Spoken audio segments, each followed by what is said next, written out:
Ce podcast vous est proposé par 1897 et Pix Sport. Retrouvez 100% de l'UEFA Champions League sur Pix Plus Sport.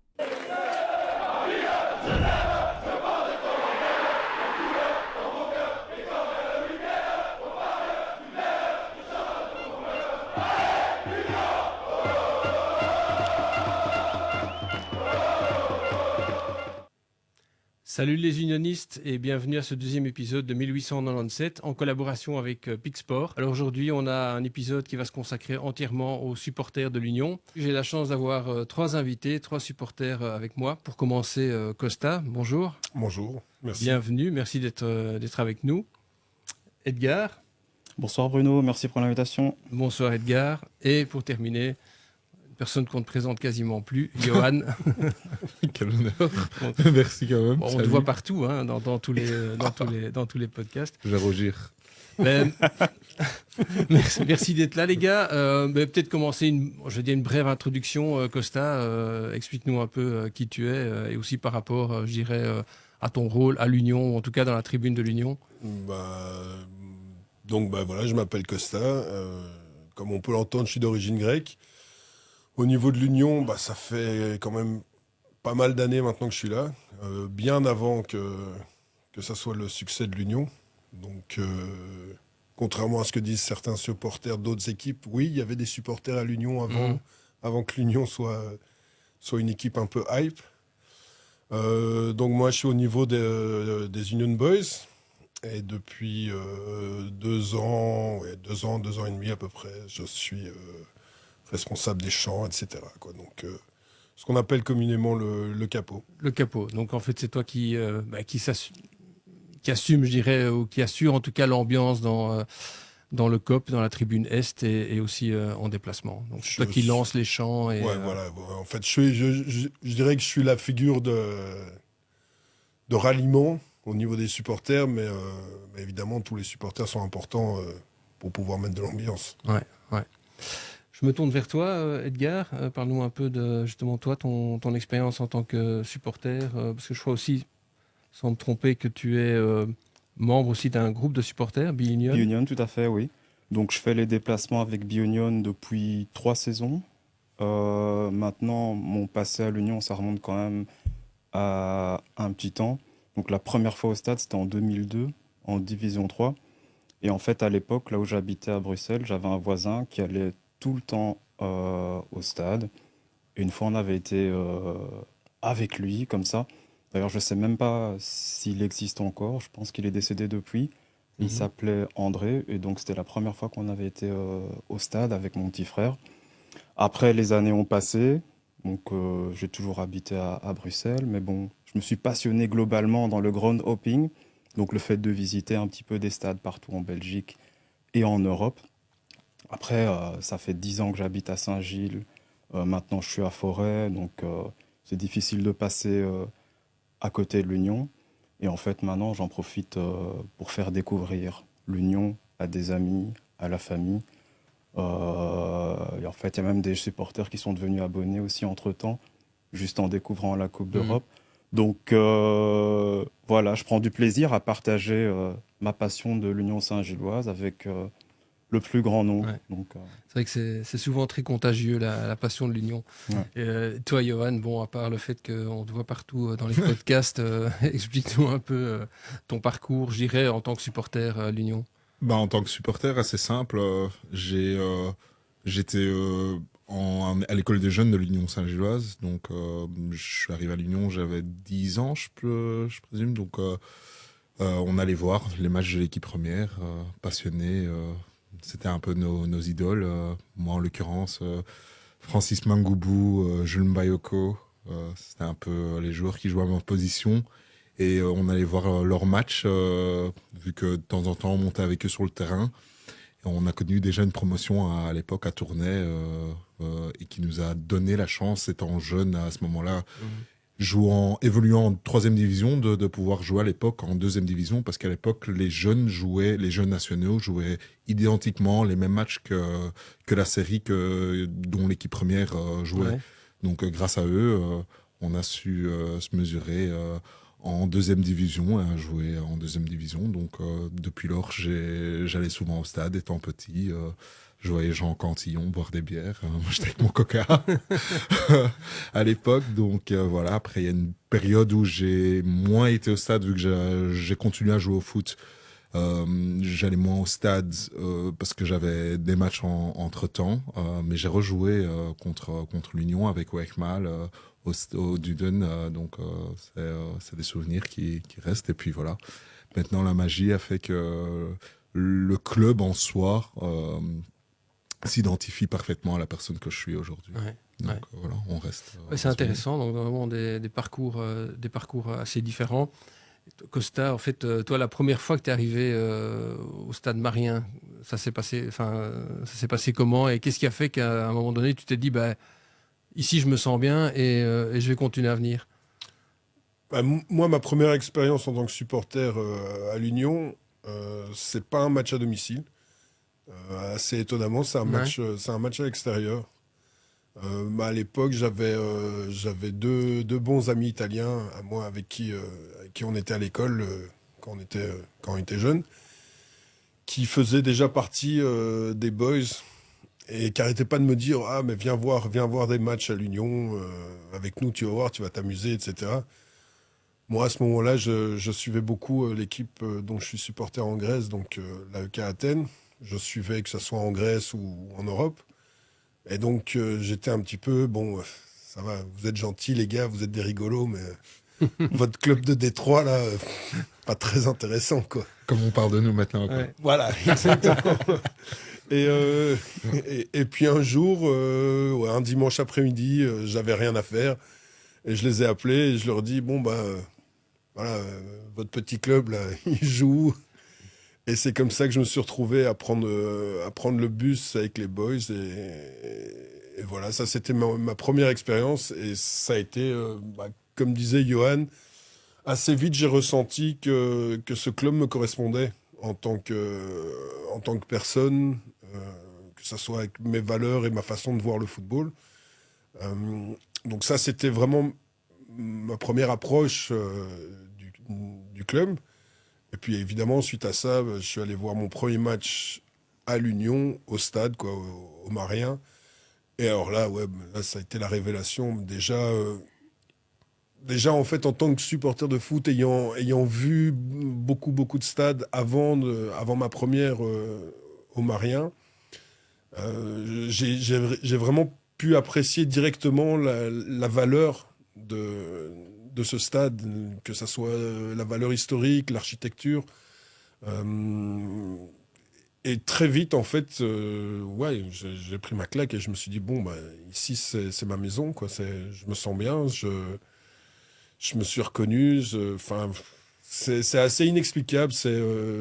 J'aime bien reprendre souvent Fabrizio qui l'explique beaucoup mieux que moi et qui a souvent cette expression du kick.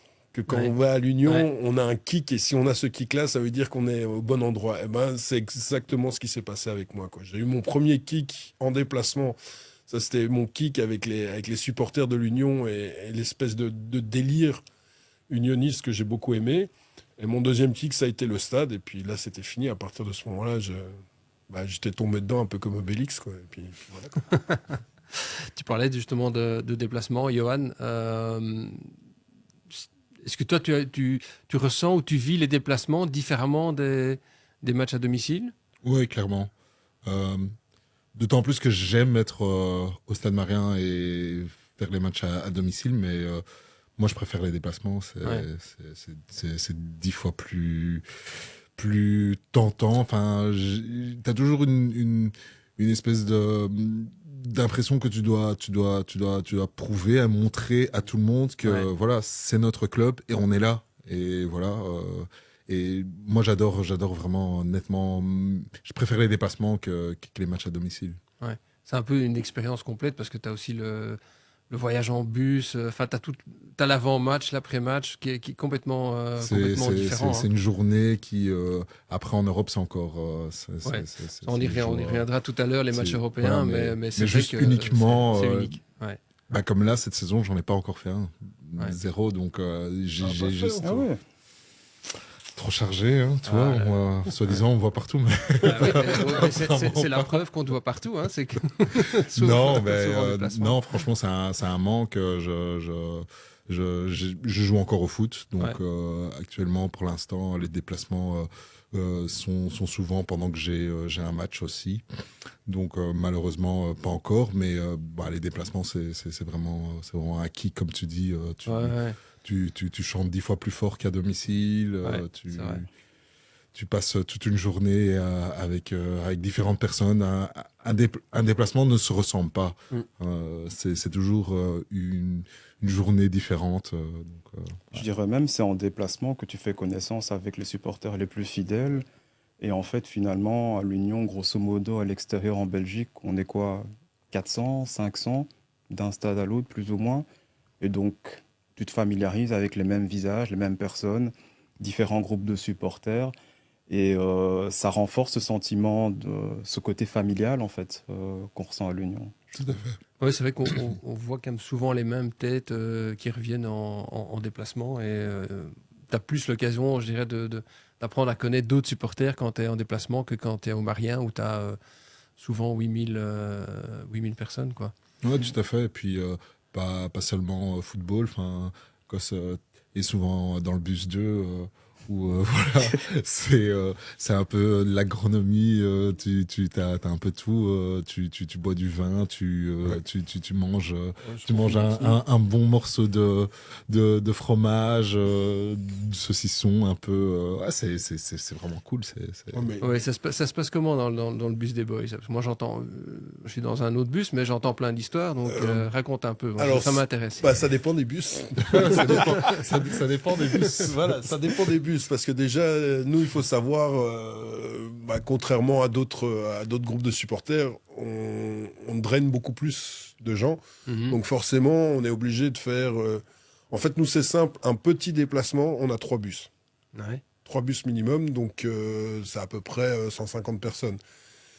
Et chaque bus a un petit peu son ambiance, je dirais. Il y en a un où c'est un peu plus tous les jeunes, ceux qui sont un peu plus festifs, qui se retrouvent ensemble, qui écoutent de la musique très très fort et qui fait très mal aux oreilles. Voilà. Ouais, t'as bien décrit. Voilà. Il y a un autre bus, le bus 2, comme a dit Johan, ça c'est plus le bus des fins gastronomes, je vais dire. Donc où on retrouve des brasseurs bruxellois qui sont là avec nous, des gens qui travaillent dans différents métiers de bouche, etc. et qui, de façon assez naturelle, ramènent chacun un petit produit et partagent avec tout le monde, quoi. Donc ce bus-là, ça fait un peu penser un peu à une auberge espagnole. Clairement. Et puis après, les autres bus, ça dépend un petit peu du nombre de personnes et de la population qui est là. Mais ce que je remarque, en fait, c'est que chaque groupe a plus ou moins son bus fétiche et son ambiance fétiche. Et comme ça, en fait, on arrive à avoir différents types d'ambiance, quoi. Mais je trouve que c'est bien parce que ça permet à chacun de s'y retrouver au final et de pas imposer certaines choses que toi, tu as envie de faire à quelqu'un d'autre, quoi, qui, par exemple, voudrait être dans un bus un peu plus calme, quoi.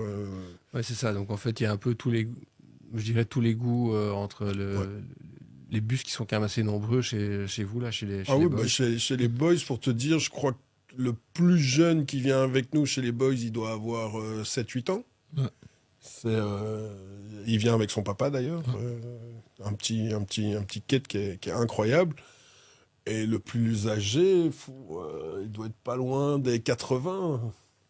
On en a un ou deux comme ça. Ouais. Donc en fait, on a toujours l'image des boys, c'est que des jeunes entre 20 et 35 ans, un peu motivés, un peu excités, mais c'est beaucoup plus fin que ça, quoi. C'est plus large. C'est plus large. Ouais, c'est plus représentatif, on va dire, de l'ensemble, je dirais, des supporters qu'il y a au club, en fait. Ouais, tout à fait. Et toi, Edgar, il y a pas longtemps, je voyais une vidéo. Donc toi, tu es chez les Billes Union. Ouais. Je voyais une vidéo sur les réseaux sociaux où on avait filmé dans votre bus. Et en fait, ça parlait toutes les langues, je pense, sauf le français. C'est un peu ça ou... C'est un petit peu ça. Bah, honnêtement, le fait d'être dans Bunion, moi, ça me permet très clairement de parler anglais tous les jours, que ce soit via WhatsApp ou alors lorsqu'on se rencontre lors des différents déplacements. Et effectivement, à la base, Bunion, c'est un groupe de personnes qui travaillent plutôt au niveau des institutions européennes, dans le quartier européen à Bruxelles. Mais en fait, par extension, c'est devenu le groupe de supporters de tous les expats, mais aussi de Bruxellois comme moi, hein. Il y a quand même une partie, peut-être un quart du groupe, qui sont des Bruxellois, francophones ou néerlandophones, qui font partie du groupe. Alors évidemment, on parle anglais de telle sorte que tout le monde puisse se comprendre, mais il y en a quand même qui parlent un petit peu le français, et c'est pas rare qu'on parle quand même un peu français ou néerlandais dans le bus, mais la langue véhiculaire du groupe, c'est vraiment l'anglais, quoi. Ok. Ouais. En termes d'habitudes ou de rituels, on sait que chaque supporter a toujours ses petites habitudes avant d'aller à un match. Costa, je te vois sourire, donc je vais te laisser la parole. Ouais. Comment ça se passe pour toi? Comment tu prépares un match? Qu'est-ce que tu fais avant le match? Et combien de temps avant? Parce que je sais qu'il y en a qui arrivent juste avant le match, mais il y en a d'autres qui passent quasiment toute la journée. Par rapport à l'heure d'arrivée, moi, avant un match, déjà, ça dépend si c'est à l'extérieur ou à domicile. En général, minimum, enfin, à l'extérieur, oui, il faut compter le trajet, etc. Donc, en général, moi, j'arrive, quand il y a une heure de rendez-vous, je suis facilement 1 heure, voire 1 heure et demie avant l'heure de départ. Ouais. Je suis déjà là.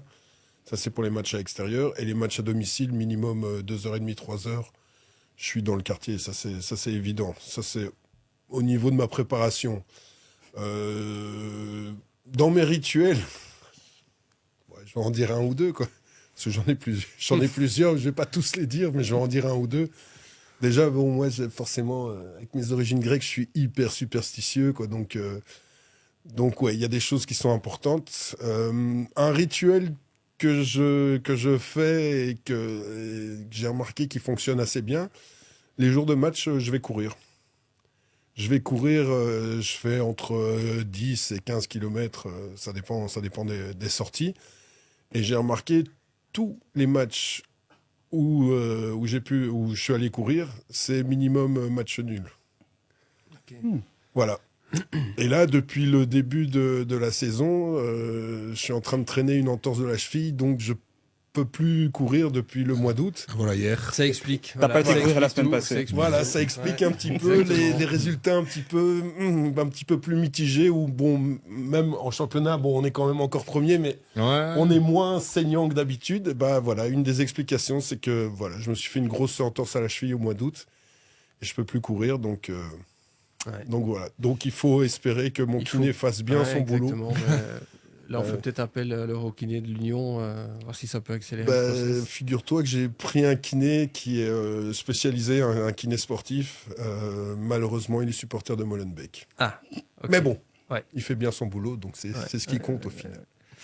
Et toi, Edgar, parce que comme tu disais au début, tu es groundhopper, donc tu visites en fait, au-delà des matchs de l'Union, je pense que je te vois aussi souvent sur les réseaux sociaux, aller voir des matchs à l'étranger qui n'ont rien à voir avec l'Union. C'est ça, en fait, quand je vais à l'étranger pour le foot, c'est très rare que ce soit pour un seul match. Si je parviens pas à combiner plusieurs matchs, à la limite, je me dis, bon, ok, ça sert à rien de faire le déplacement. Ouais. Par exemple, il y a Madrid qui va arriver d'ici un mois. J'ai déjà pointé 7 à 8 rencontres potentiellement visitables. Et maintenant, en fonction des calendriers et des heures de match, j'espère en faire au moins 4 ou 5. Donc on joue contre l'Atlético Madrid en déplacement le mardi 4 novembre. Ouais. Moi j'arrive déjà vendredi, où il y a Getafe qui joue à domicile contre Gérone. Le samedi, il y a l'Atlético Madrid qui joue contre Séville en début d'après-midi. Puis le soir, c'est Real Madrid-Valence. Dimanche, il y a encore des matchs de D2 ou de D3 espagnol. Donc en fait, comme ça, je me concocte un petit programme. Et je suis loin d'être le seul à avoir cette pratique-là dans les déplacements. Il y a des groupes. Dans Bunion, il y a beaucoup de groundhoppers. Dans Unionix également. Donc en fait, il n'est pas rare que lors des déplacements européens de l'Union, on visite d'autres stades et puis on voit d'autres gens avec des t-shirts de l'Union. Comme quand on a été à Liverpool, il y avait Everton qui jouait 2 jours après. À Istanbul, il y a moyen de combiner plusieurs Ouais. matchs. Donc en fait, à chaque fois, T'en profites pour exactement. combiner, en fait, C'est ça, ouais. quelque part, optimaliser ton voyage et voir un maximum de matchs. Et toi, Johan, par exemple, bon, cette saison, tu venais de dire que tu n'as pas encore eu malheureusement l'occasion de faire un déplacement européen. Mais bon, on en a eu quand même pas mal les saisons précédentes. Est-ce qu'il y a pour toi un déplacement qui reste vraiment, je dirais, particulier, où tu as peut-être une anecdote, où vraiment tu te dis, ça, celui-là, je l'oublierai jamais, quoi. Ouais, enfin, Liverpool, je pense que il reste quand même, surtout, je pense, le trajet, bateau, etc. Donc, mais même dans le stade, je trouvais que c'était qualitativement le nombre qu'on était, Ouais. où on a fait le plus de bruit que j'ai jamais entendu, quoi. C'était un truc de malade. Ce qu'on a pu montrer à Liverpool vocalement, c'était très fort et ça me reste toujours. C'est vraiment un Ouais. match qui me tient à cœur juste pour cette prestation dans les tribunes qu'on a pu montrer à ce moment-là. Ouais, je crois que c'était même repris dans la presse locale, hein. Ils avaient Ouais. été, enfin, en tout cas, ils avaient été impressionnés à Ouais, Liverpool. ouais, ils avaient été impressionnés. Et Ouais. c'était d'autant plus impressionnant que c'était sans tambour, Ouais, voilà. sans artifice, Ouais. sans mégaphone, sans rien, quoi. C'était vraiment à l'ancienne, la voix et que la voix, quoi. Et effectivement, With a old Birdman. non. Non, la presse de Liverpool ne m'a pas appelé Old Birdman, elle m'a appelé Gentleman. Voilà. Non, c'était pas Non, Old Man, c'était Middle Age Gentleman. c'était Voilà. ça. Middle age. Middle il a age, recadré. Mais je, voilà, tiens, mais- je tiens au Middle mais, Age. mais quand Gentleman. même, ils ont su que l'Union était présent, Ouais, quoi. ouais. Et même sur X, enfin Twitter, ex-Twitter, on a pu vraiment voir comment beaucoup de supporters de Liverpool ont quand même félicité ce qu'on a pu montrer dans leur stade vocalement. Ouais. Ça, c'est une belle reconnaissance. Costa, justement, toi qui est responsable des ultras, si on peut appeler ça comment, enfin, comme ça, les boys, euh, ce genre de déplacement comme Liverpool ou comme les déplacements qu'on va avoir, je dirais bientôt, Mhm. que ce soit Madrid, que ce soit Istanbul, voire le Bayern plus tard, comment vous préparez ça en tant que groupe d'ultras? Est-ce qu'il y a encore une différence par rapport, je dirais, aux déplacements qu'on fait en championnat? Comment ça se passe? Alors déjà, ça dépend de la distance par rapport à Bruxelles. Parce que forcément, il y a des déplacements où on organise des bus. Ce qui a été le cas pour aller à Eindhoven, ce qui a été le cas dans le passé à Liverpool, comme a dit Johan. Berlin. Berlin. Amsterdam. Mhm. Donc, quand c'est des déplacements en Europe où on a la possibilité de mettre en place assez facilement des bus, ben on a déjà toute cette gestion-là à mettre en place, c'est-à-dire contacter la compagnie de bus avec laquelle on travaille en Belgique, voir s'ils sont disponibles, s'ils peuvent mettre des bus à notre disposition, combien de bus ils peuvent mettre à notre disposition. Donc ça, je dirais, ça c'est déjà une première préparation. Forcément, quand on a des bus, ça veut dire automatiquement pour nous, en tant que groupe, qu'on va pouvoir amener beaucoup plus de matériel pour animer la tribune. Ouais. Donc plus de drapeaux, des tambours, mégaphones, un tifo si on a en tête de mettre en place un tifo. En général, c'est dans ce genre de déplacement. Donc ça, c'est vraiment quand c'est possible de le faire en bus. D'autres déplacements un petit peu, je dirais comme en Turquie, à Istanbul, comme on a déjà eu 2 fois et comme ça va être la prochaine fois, à Madrid, où c'est un petit peu plus loin et où c'est plus contraignant de mettre en place des bus. Là, c'est plus, on est un peu plus comme n'importe quel autre supporter, Ouais. c'est-à-dire chacun prend son billet d'avion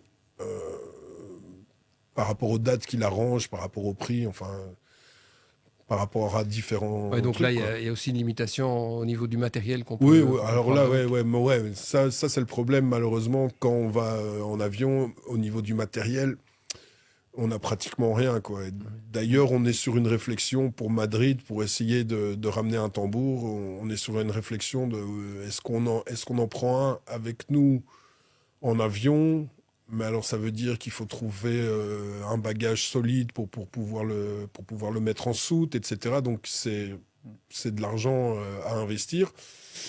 Et la deuxième solution à laquelle j'ai pensé, ça serait peut-être en fait simplement d'aller acheter dans un magasin de seconde main à Madrid, d'aller acheter un tambour à 40 euros, ce qui nous coûtera beaucoup moins cher en fait que de faire un enregistrement de bagages. Et donc comme ça, on pourrait avoir un tambour. Bon, c'est une réflexion que je me suis faite ce week-end et je me suis dit bah tiens pourquoi pas quoi. Donc voilà Tu parlais des tifos, mais ça doit être compliqué. Ça, enfin, je dirais déjà en extérieur, enfin en match à l'extérieur, Ouais. et qui plus est encore à l'étranger, d'organiser un tifo qui est vraiment de l'impact. Ouais, tout à fait. C'est compliqué, mais alors étonnamment, contrairement à la Belgique, souvent les clubs qui nous reçoivent, surtout quand on est allé en Allemagne, en Hollande, etc., ils sont un peu plus carrés dans le sens où si on leur demande des dimensions de la tribune, pour les visiteurs, etc., ils te donnent la dimension, ils te disent, voilà, ça c'est autorisé, ça c'est interdit, donc ils te donnent énormément d'informations. Et donc au final, même si on n'est jamais allé dans un stade, on reçoit tellement d'informations qu'on arrive à mettre quand même quelque chose en place, ce qui est parfois plus compliqué en Belgique, quoi, je dirais.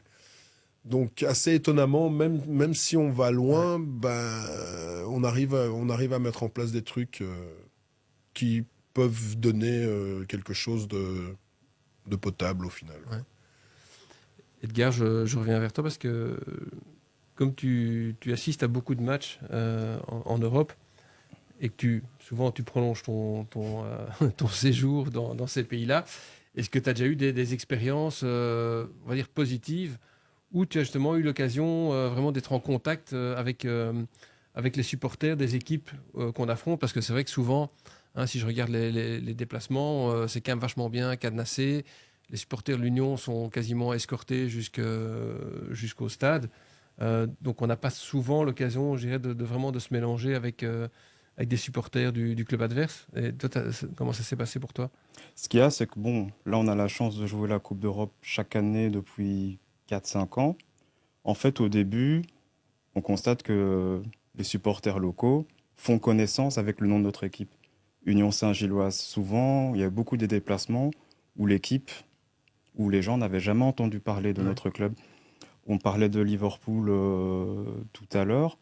Lorsque j'ai été à Everton contre Bournemouth 2 jours après, j'étais avec un polo de l'Union parce qu'il faisait encore relativement bon, bien que c'était début octobre. Et en fait, au final, le fait de porter le polo de l'Union, c'était presque un appât à supporters. Tous les gens d'Everton venaient, m'offraient des bières, parlaient, me félicitaient comme si j'étais sur le terrain par rapport à la performance solide qu'on avait montrée ce jour-là, puisqu'on avait perdu 2-0 en encaissant le deuxième goal dans les arrêts de jeu. Et en fait, voilà, les gens étaient ravis de nous découvrir. Et puis, il y en a même certains qui m'avaient impressionné de par leur culture footballistique. C'est là que je me suis dit, mon Dieu, on est en Angleterre, quoi. Il y a des gens qui te récitent le nom de joueurs belges qui ont évolué en Première Ligue, même des noms que j'avais jamais entendus. Donc, des années 80, 90, qui jouent en D2 ou en D3. Enfin, ils ont une culture foot très imposante, très énorme. Et en fait, il y avait un côté familial à Everton qui m'a beaucoup plu, qui m'a beaucoup fait penser à l'Union, avec un stade très vieux, un peu comme celui des Rangers, avec des tribunes en bois, etc. Et donc, je voulais absolument aller voir Everton parce que, bon, c'était il y a 2 ans. Cette année, ils ont déménagé. Ils ont quitté leur stade après environ 130 ans dans Goodison Park. Donc, ça a été aussi un choc pour les supporters. Un choc que nous, on va connaître dans quelques années, si tout va bien. Encore un point commun avec l'Union. Ouais. Ouais. Donc ouais, on découvre des expériences, des fans, etc. Maintenant, dans les mauvais souvenirs, je touche du bois, j'en ai pas trop eu pour l'instant. Donc, mis à part peut-être à Istanbul, à Fenerbahçe, où là, quand même, il y avait des choses pas très catholique qui se passait au niveau des fouilles, etc. On met des choses en consigne qu'on ne retrouve pas après le match. Ouais. Ça, c'était un petit peu... à Fenerbahçe, c'était arrivé, quoi, mais j'ai dû insister. Après 1 heure, j'ai récupéré ma batterie externe, quoi, Ouais. qui avait été confisquée. Ouais, c'est vrai que c'est pas top.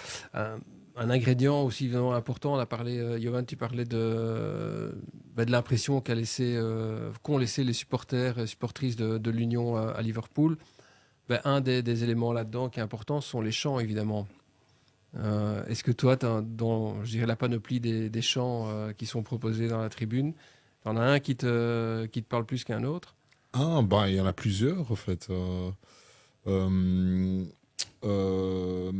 Les drapeaux, ça c'est vraiment un chant que je chantais étant gamin aussi. C'est un chant qui se chantait déjà quand l'Union était en division inférieure. Donc ça, c'est toujours un chant qui me fait retrouver des émotions d'avant.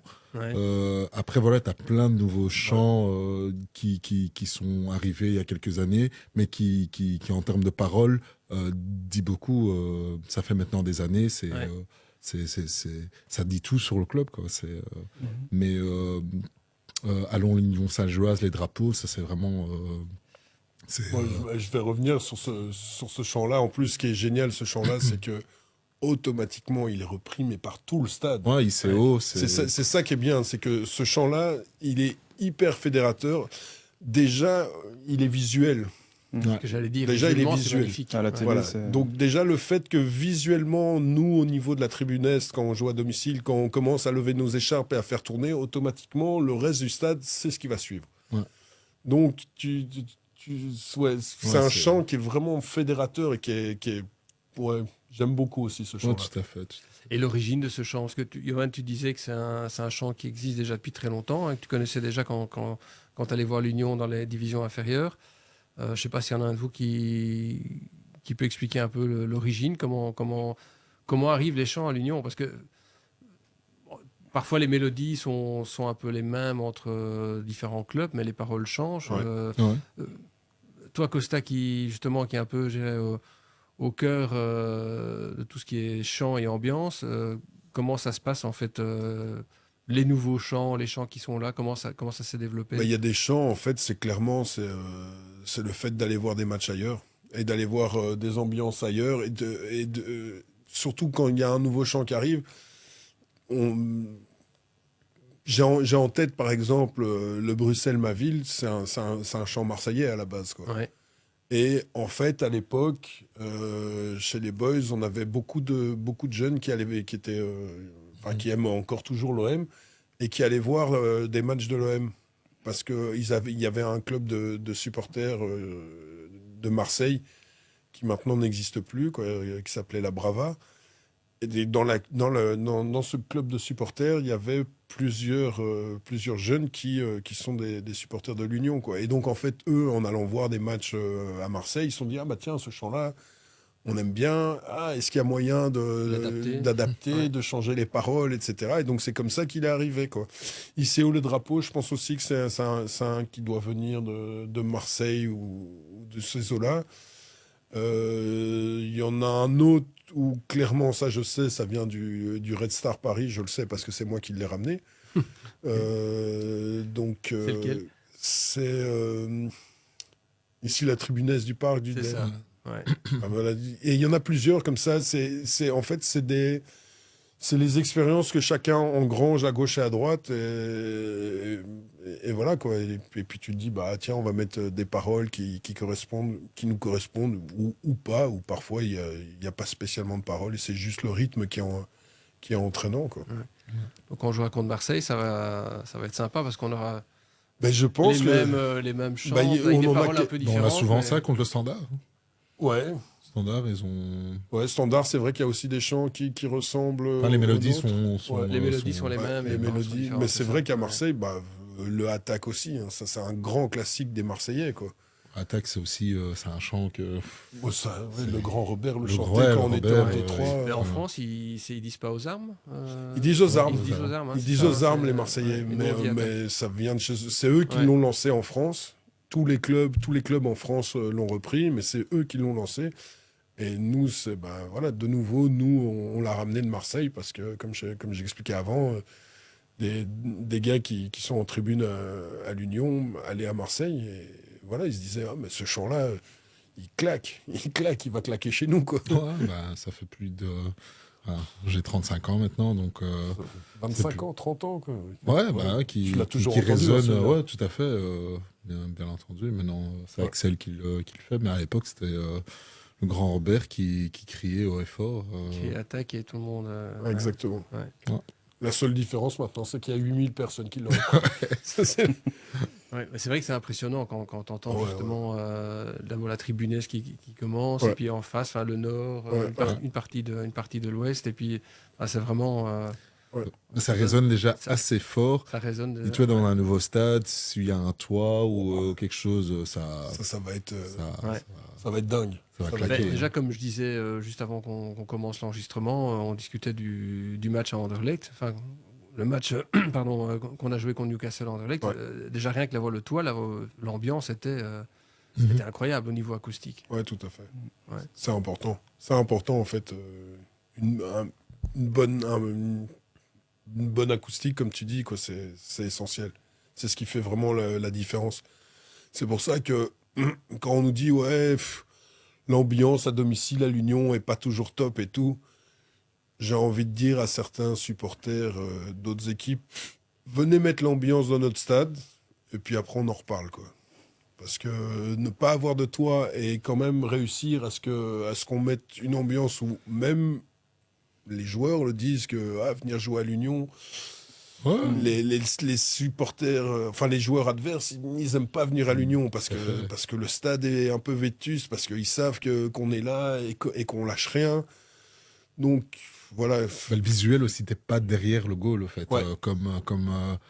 Comme dans tous les stades, ils ont l'habitude que les ultras soient Soit derrière le ici, goal. c'est latéral. Là, t'es vraiment... tu Voilà. remplis toute une partie du terrain, quoi. Ouais, c'est et toujours là, tu les lâches pas, quoi. Ouais, et c'est pour ça qu'en Champions League, cette saison, ça a été décidé de se mettre en latéral. En latéral.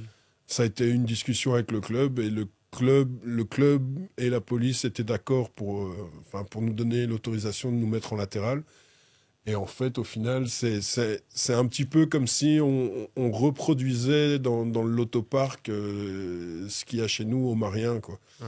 Parce que les joueurs aussi sortent d'en face, les vestiaires, et donc en fait, ils retrouvent un peu les réflexes qu'ils ont au Marien sauf que c'est plus grand, quoi, mais ils ont les réflexes ils sortent des vestiaires pour la présentation, et une des premières choses qu'ils ont en visuel, c'est la tribune latérale où on s'est mis et où il y a des drapeaux qui s'agitent, et donc je pense que ça peut aussi les aider psychologiquement à se sentir un peu plus à la maison. Clairement, je crois qu'il y a un impact, parce que tu parlais des équipes adverses qui n'aiment pas jouer chez nous, mais à l'opposé, ça a vraiment un impact positif sur nos joueurs.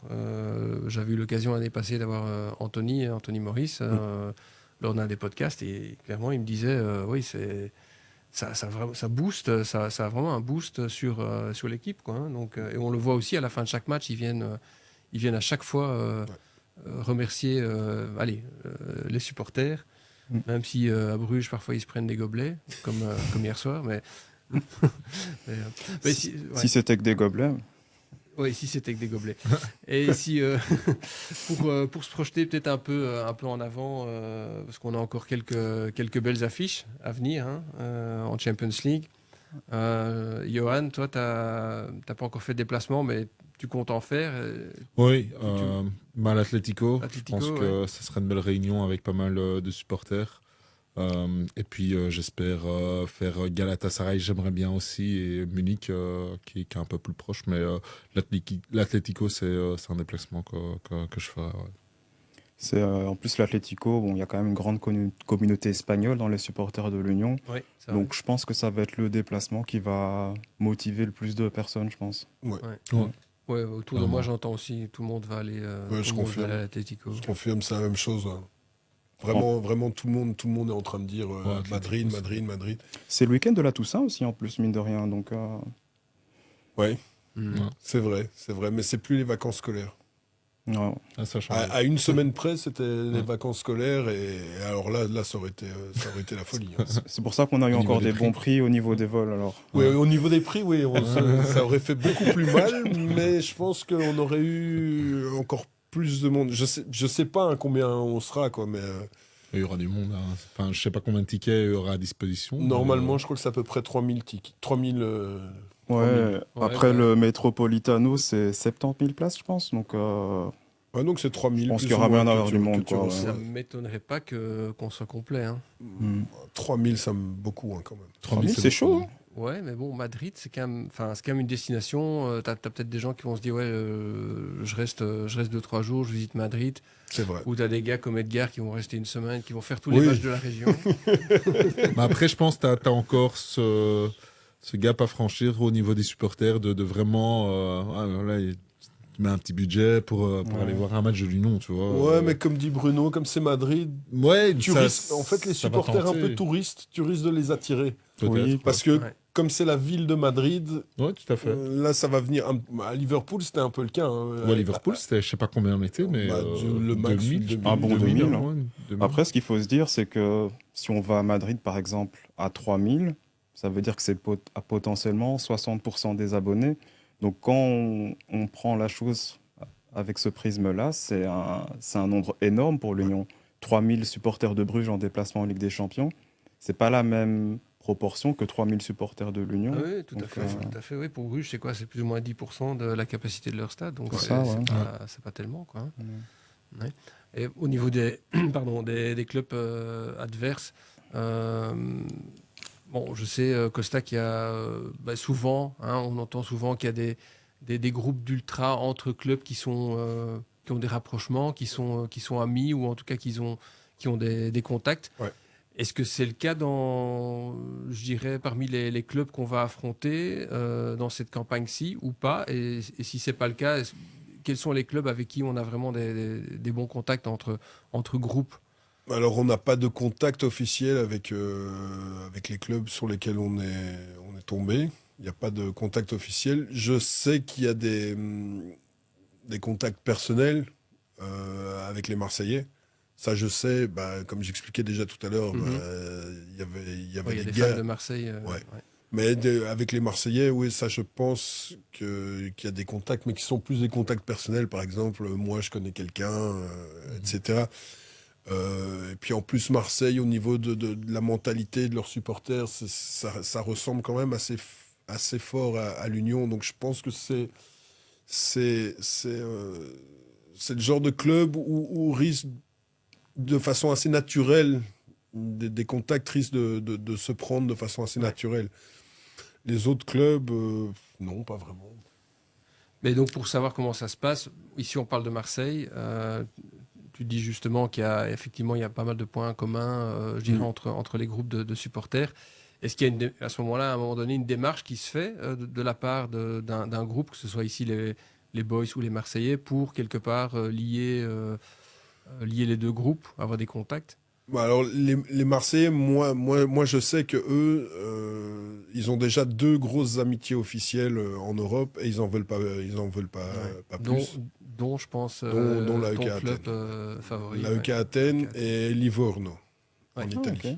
Ouais, ça, c'est vraiment c'est la trilogie, quoi. C'est une amitié à 3 qui existe depuis des années. En fait, l'amitié entre Marseille et l'AEK, elle a eu lieu justement suite à un match de Coupe d'Europe au milieu des années 80, début 90, plus ou moins, où les supporters d'AEK, le match aller était à Marseille et ils étaient arrivés, enfin, comme on peut arriver, supporters grecs un petit peu bruyants, tous torse nu et tout, et ça avait marqué les Marseillais. Et entre autres, un des supporters légendaires de l'OM qui est décédé maintenant, donc le fameux 2P, Mhm. qui était connu pour être toujours torse nu. En fait, il a commencé à se mettre torse nu à partir de ce match contre l'AEK, quoi. Parce qu'en fait, il avait été tellement impressionné par l'ambiance, etc., qu'il a dit, mais en fait, ces mecs-là, c'est des fadas, comme ils disaient à Marseille, et moi, je veux être comme eux. Et à partir de ce moment-là, il a commencé, donc lui, à être torse nu tout le temps, tous les matchs. Même quand il jouait en Russie par -10, il était torse nu. Et c'est comme ça, en fait, que l'amitié s'est créée, quoi. Donc, en fait, des amitiés, parfois, se créent sur rien, quoi. Sur rien. Et c'est peut-être ce qui pourrait nous arriver un jour, nous, avec un club en Europe. On n'en sait rien. Il n'y a pas vraiment de règles. Parfois, c'est des amitiés qui se créent parce que, par exemple, quelqu'un comme moi, j'ai mes origines, etc. Et donc, je connais forcément des gens dans des clubs en Grèce. Et donc, ça pourrait arriver qu'on devienne amis. Mais il n'y a pas vraiment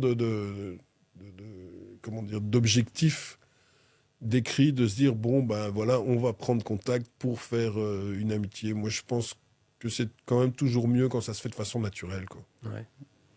En plus, pour suivre parfois les réseaux sociaux de certains groupes de supporters, du côté de l'Olympique de Marseille, ils ont quand même marqué d'une pierre blanche la rencontre à l'Union Saint-Gilloise, parce qu'en fait, c'était leur premier adversaire de leur histoire en Coupe d'Europe. Ouais. Donc, peut-être que Fabrizio pourra nous faire quelques recherches à ce sujet. Mais j'ai vu ressortir l'affiche de la première confrontation avec l'OM en Coupe d'Europe contre l'Union.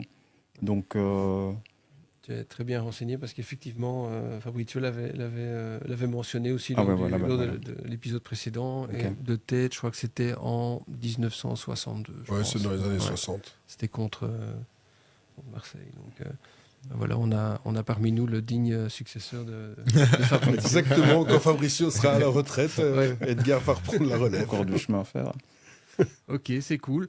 En tout cas, je pense qu'on est tous impatients d'avoir les prochains matchs, que ce soit en déplacement ou à domicile. Ouais, surtout de voir sportivement aussi d'un autre côté Ouais. comment on va se relever face à une bonne claque qu'on a pris, même si je trouvais que c'était pas juste sur le score contre Newcastle, Ouais. mais de voir ce qu'on peut faire contre ces équipes-là qui sont des belles équipes footballistiquement, enfin Atlético, Bayern, Marseille. Le problème, c'est que la prochaine équipe qu'on reçoit, c'est quand même l'Inter. La Terre, Et ça va être voilà quoi. Ouais. se remettre d'une claque en essayant de gagner parce que contre l'Inter. L'Inter, à mon avis, c'est au moins équivalent à Newcastle en termes de Oh. niveau, non? Ouais, Je pense pas. ouais, je pense. La chance Ça qu'on doit être ça, hein, plus ou moins. hein. Ouais. Ouais. La chance qu'on aura peut-être, c'est qu'en fait, là, il y a la trêve internationale de 2 semaines qui arrive. Ensuite, ils jouent contre la Roma. Puis, ils viennent à Bruxelles affronter l'Union. Et après, ils jouent contre Napoli. Donc, peut-être que potentiellement, l'Inter, qui a déjà 6 points sur 6, va faire une petite rotation. Mais dans tous les cas, il faudra que nous, on ait au minimum notre niveau Je pense que même norme- avec une habituel, rotation, il quoi. faudra effectivement être que Ouais. tous les joueurs soient au top en même temps. Ouais. quoi. C'est ça le Exactement. souci qu'on a eu Ouais. le dernier match. Et Pas c'est tout le ça monde qu'on est qui a nous a depuis, manqué, ouais, mais ça fait Ouais. déjà quelques semaines qu'on voit qu'il y a quand même quelques joueurs clés qui souffle ont un peu, pas, ouais. qui sont tirent la langue, ouais. qui sont pas au top pour l'instant. Ouais. Mais bon, en même temps, c'est normal. Je pense qu'il n'y a aucun joueur qui est au top toute une saison. Mm. Il faut juste éviter t'en aies plusieurs qui soient dans un creux en même temps à des McAllister. moments clés. Quoi. McAllister, il est là. McAllister, il est sur- C'est vrai que McAllister, Toute une saison. c'est très très. Ouais, je l'ai jamais vu faire une contre-performance. C'est vrai. Bon, un peu moins que d'habitude, mais sinon, il. Hier, il était un peu plus calme parce qu'après 10 minutes, il avait pris son jaune. Voilà. Donc, il a dû lever le pied un peu. Quoi. Oh, voilà, quoi. C'est pour ça. Après, Quel Quel pied. joueur, quel joueur. j'ai un autre motif d'espoir, perso. Quand on voit ce que les jeunes ont fait, nos U19, qui sont quand même pris une claque 6-2 au PSV Eindhoven, Ouais. ils ont su rehausser leur niveau Ouais. pour pouvoir dire, C'est un OK, super résultat. c'est la Youth League, il faut qu'on step up un petit peu. Et en fait, ils ont fait une prestation remarquable contre Newcastle, qui était un match très, très, très physique, où ça se rentrait dedans des deux côtés. Ouais, Et finalement, quand il restait 15 minutes, physiquement, ils étaient plus forts que les Anglais. Et ils ont pu maintenir leur avantage 2-0, quoi. Donc, on n'a qu'à espérer que notre équipe A puisse réagir de la même manière, quoi. Ouais, c'est ouais, vrai. tout à fait. Nos jeunes font. Je pense qu'aussi là, c'est un match à domicile, donc tout était bien mis en place pour se sentir bien dans ce match-là. J'ai fait le déplacement avec eux au PSG, où ils étaient aussi d'abord un peu. Enfin, tu voyais que l'environnement ils étaient étonnés Ouais, de c'était tout ça. impressionné, ouais. Ouais, c'était impressionné. Et aussi, après 5 minutes, c'était aussi 1-0 à ce moment-là. Mais après, au fil des matchs, contre des talents de PSG, enfin, je signale, nos jeunes jouent en Élite 2, première division amateur, on va dire ici aussi, pour Ouais. certains d'entre eux. Faire une prestation comme ils l'ont fait contre Newcastle. Je dis pas que c'est la meilleure école de jeunes Newcastle, mais c'est quand même quelque chose à féliciter. Faut le faire, faut le faire. Faut le faire. Faut le faire, parce que même en championnat, ils sont pas encore super bons. Non, Ils ont ils ont eu son première victoire. première victoire là, Ouais, ce tout à week-end, fait, mais ouais. donc ils n'étaient pas super. Comme tu dis, ils prennent la claque à Eindhoven 6-2. Et puis ils gagnent 2-0 contre Newcastle. Moi, j'y croyais pas un instant. Moi, je m'étais dit, les pauvres, ils vont se faire torturer contre Newcastle. Et finalement, ils ont bien tiré leur épingle du jeu et il faut les féliciter, quoi. Puis, Tout à fait. Bah, Et eux, ils ont eu, enfin, je dirais, contrairement à l'équipe première, ils ont eu la chance de jouer un match de Coupe d'Europe au Stade Marien. exactement. C'est ça. tout à fait. Il était, j'ai pas eu l'occasion d'y aller. Je pense que Johan, toi, tu y J'y étais. étais, Edgar aussi, je Edgar pense, aussi. hein. Le stade était bien rempli. Je pense qu'on avait juste la partie assise, mais c'était bien rempli.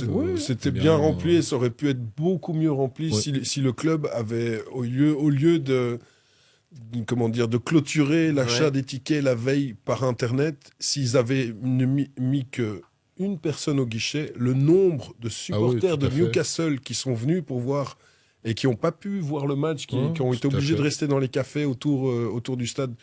Tu me diras, les Mhm. cafés, ils étaient peut-être certainement très contents, au final. Mais en Non, mais fait, c'est il vrai. suffisait de mettre 2 personnes au guichet et je suis sûr facilement qu'il y avait 150, 200 personnes en plus. Bah, encore Bien au sûr. stade, il y a des gens qui m'ont envoyé des messages, il y a moyen de prendre des tickets. Oui, tout à fait, ça. parce que c'était un mercredi après-midi en plus. Il faisait Ça, super beau. il faisait bon, Je suis sûr tout qu'il y a à fait. plein de parents qui se sont dit ah bah tiens, je vais aller avec mon gamin voir ce match-là parce Bien que sûr, c'était dans bien l'après-midi et qui n'ont pas pu le faire parce que tu pouvais pas le décider d'un point de vue spontané, te dire bah tiens, tu sais, Kate, il fait beau. Bah, apparemment, au PSV, il y avait ça. Les supporters qui ont été au PSV, qui étaient un peu plus tôt là, qui voulaient voir le match des jeunes, ont pu se rendre au stade ou au complexe des jeunes Ouais, et mais, prendre leur ticket ouais. sur place. Quoi. ouais, mais Enfin, tout à fait. En fait, c'est pas Sans problème. C'est pas l'UEFA qui interdit Non, pas de du tout, vendre pas du des tout. tickets le jour de match. C'est juste le club qui a fait cette erreur. Pour moi, c'est une erreur. Et j'espère qu'ils vont pas la rééditer, cette erreur, pour les prochains matchs de Youth League, quoi. Oui, enfin, moi je trouve que c'est peut-être une opportunité manquée parce que Ouais. en même temps tu peux même décider d'inviter gratuitement par exemple tous les enfants. Ben oui. Ils viennent, c'est un mercredi après-midi et quelque part tu sèmes en fait une petite graine chez Exactement. des Bien supporters sûr, de la culture. Exactement. ça. Tu fais un 1+1, par exemple, un parent qui vient, son gamin, il rentre gratuit, quoi. Et donc tu payes 10 € et tu fais rentrer 2 personnes, quoi. Ouais. Au final. Ouais, parce que c'est quand même un truc qui se transmet. Enfin, on entend souvent des histoires à l'Union, Transmission.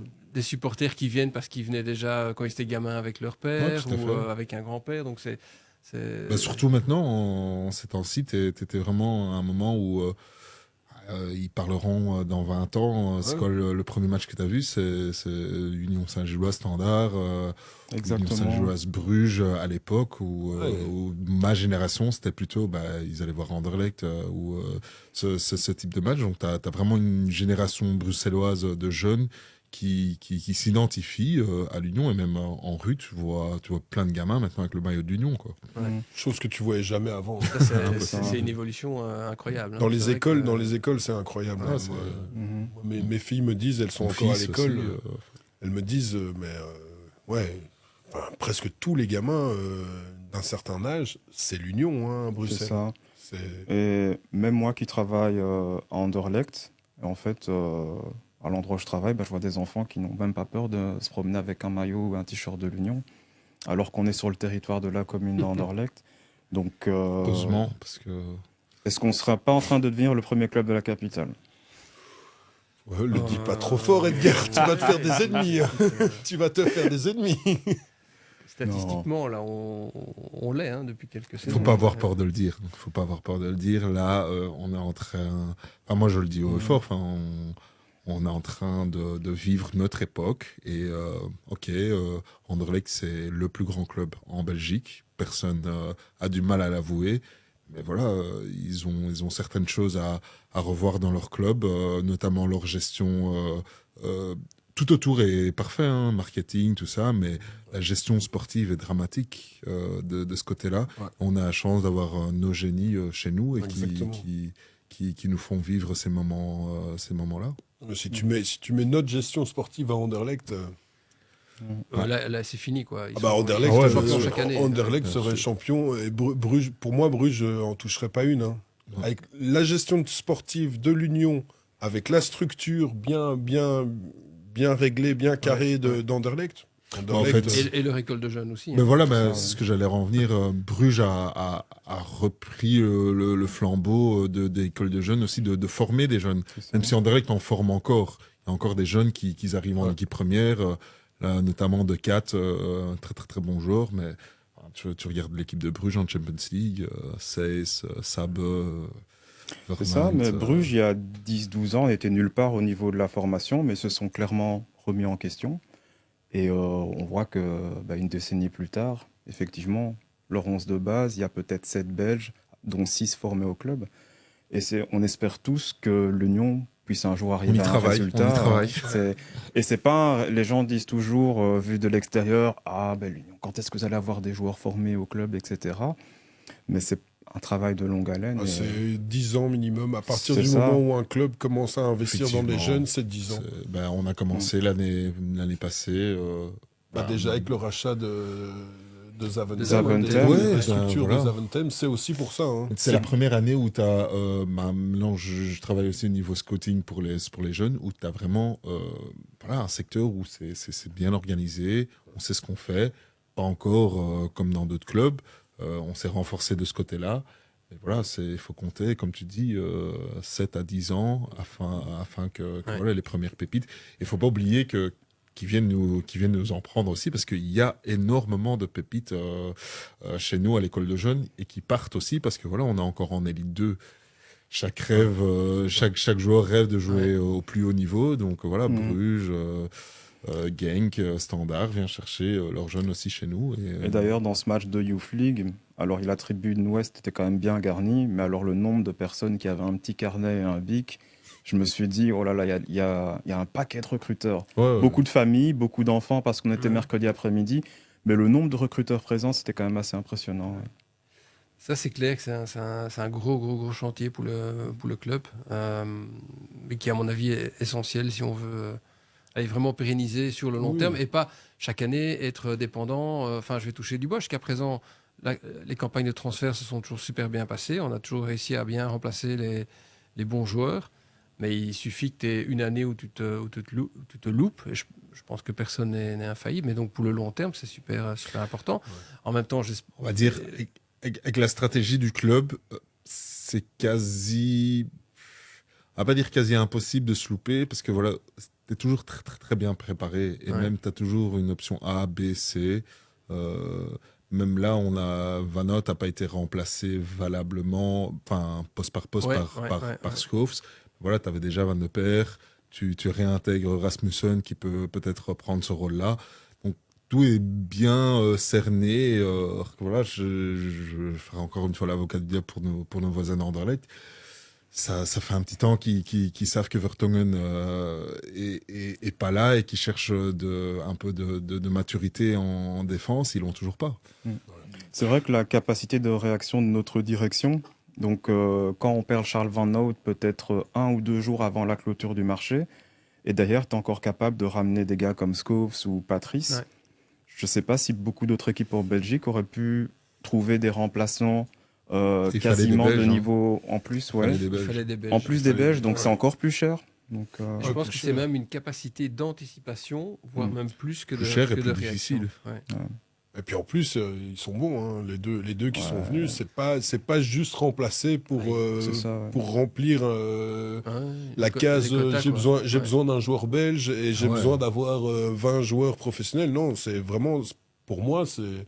Patrice, il est en train de toc-toc au 11 de base, quoi. Ouais, Patrice. Tu le vois, ils ont très faim quand. Scoff aussi, mine de rien. Ils ont très faim quand ils montent. On sait aussi que les profils sont aussi on va dire, analysé au niveau psychologique, hein. Enfin, au niveau mentalité, personnalité, Tout à fait. et que ça doit vraiment matcher dans le DNA Union. Bah, s'ils sont passés à Saint-Tron, en général, ça doit être bon. Oui, c'est vrai qu'on a quelques ex-Trudonnaires que ce soit dans la direction. Ouais, tout à fait. Bon, ben cool. On arrive un peu à la fin du podcast. C'était super cool, super sympa. Merci beaucoup d'être venu. Je ne sais pas si vous avez encore un petit mot avant de clôturer, un petit message. Non. Vamos à la playa à Madrid. Exactement. Je parlais de chant tout à l'heure. C'est la conclusion parfaite. Voilà, merci les gars, merci d'être venus, c'était vraiment sympa. Et je donne rendez-vous à tout le monde, tous les gens qui nous regardent ou qui nous écoutent, au prochain épisode de 1897 en collaboration avec Pixport, disponible sur YouTube et sur Spotify. À bientôt, ciao.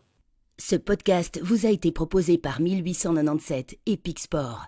Retrouvez 100% de l'UEFA Champions League sur Pix Plus Sport.